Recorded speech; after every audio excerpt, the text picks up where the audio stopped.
Start. This appeal is directed against the judgment and order of the Delhi High Court by which it allowed the appeals of the two respondents, set aside the judgment and decree passed by the trial court, and permitted the appellants to file their written statements within 4 weeks from the date of judgment, directing further that the trial court would then proceed with the suit and dispose it of in accordance with law. Stop. The appellant HDFC instituted a suit under Order 37 of the Code of Civil Procedure 1908 for realization of its dues against defendant number 1 and the two respondents who were the guarantors to the loan. Stop. According to the case of the appellant plaintiff and defendant number 1, who was the owner of a plot of land, approached the appellant plaintiff for a loan for constructing a house on the plot. Stop. The loan was sanctioned. Defendant number 1 executed the loan agreement and a promissory note in favor of the appellant. Stop. In addition, defendant number 1 also created inequitable mortgage in favor of the plaintiff by depositing the little deeds of the plot in question. Stop.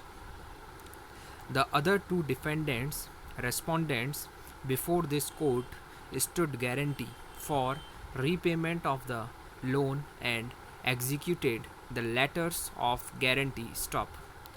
On the execution of the necessary documents, the loan was disbursed to defendant number 1 in two installments. Stop para.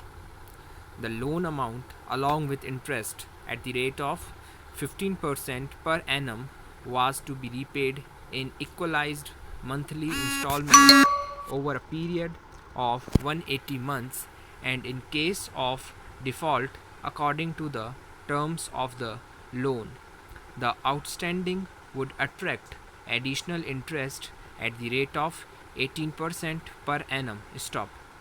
The defendants defaulted in payment of the EMIs, and as a result, a large sum was outstanding against them. Stop. The defendants did not pay the installments despite letters and reminders. Stop. Hence, the plaintiff invoked the guarantees and intimated the two respondents that in case of failure to make payment, legal proceedings would be instituted against them. Stop.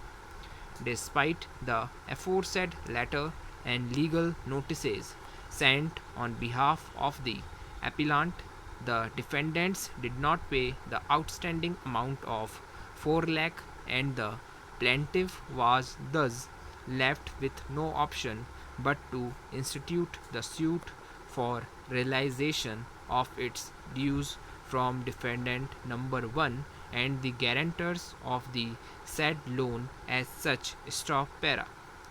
Defendant number 1 did not appear in the suit despite notice. Stop. The two defendant respondents, however, appeared before the trial court and filed separate applications under Order 37 Rule 3 of the Code of Civil Procedure from permission to defend the suit. Stop. The defendants' applications were based on a number of grounds, but we may only advert to that one of that seems to have weighed with the High Court. Stop.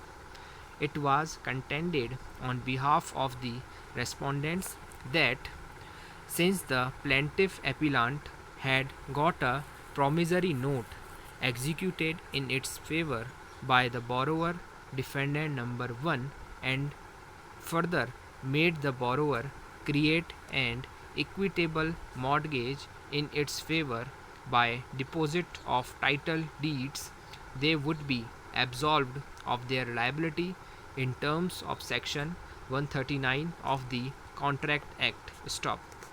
According to the respondents, their plea gave rise to a tribal issue and they accordingly sought permission to file their written statement and contest the suit. Para.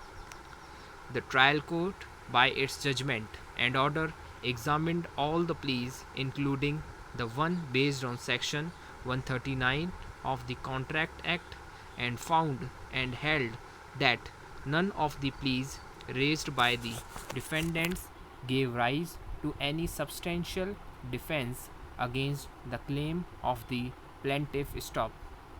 Accordingly, it dismissed the petitioners filed by the defendants number 1 respondents by order dated and proceeded to decree the suit of the appellant plaintiff for a sum of rupees 4 lakh along with cost and expense and future interest at the rate of 10% per annum on decreal amount from the date of filing of the suit till the date of realization. Stop.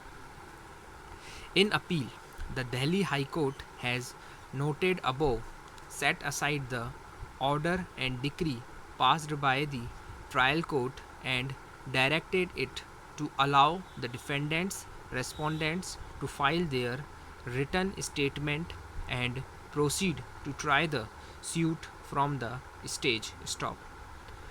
The High Court noted that relying upon Section 139 of the Contract Act, a contention was raised by the respondents that for recovery of its loan from defendant number 1, the principal borrower, the plaintiff, should have taken recourse first by either seeking to give effect to the promissory note or by enforcing the equitable mortgage. Stop. Neither of these remedies, which were open to the plaintiff, were taken recourse to, and the recovery was sought to be made straightway from the appellants. Stop.